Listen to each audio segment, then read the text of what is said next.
That Jockeys room, what can the feel be like? We're talking about lots of different personalities that get together for the day. Oh yeah, there's plenty of characters in the room, and it's probably one of the only sports where you're sitting next to the people you're competing against in the same dressing room, and it is a strange one because you try to be mates in there and get a feel for how everyone's going, but as soon as you get on the horse, you're all enemies and trying to do your best for your owners. Yeah, it's definitely interesting. You've got characters of the game, so I tend to sort of sit back and let them run the show.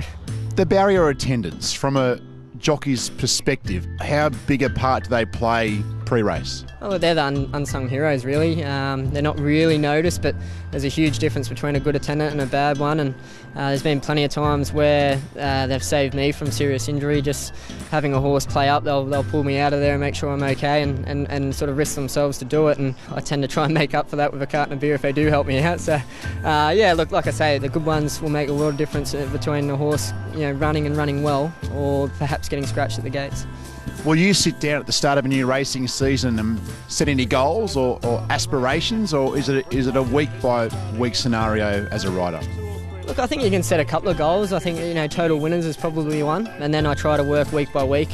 I'd love to win another Group 1. That'd be perfect. So obviously, you had the Metrop and had a taste of a Melbourne Cup and Caulfield Cup, so that certainly keeps me hungry.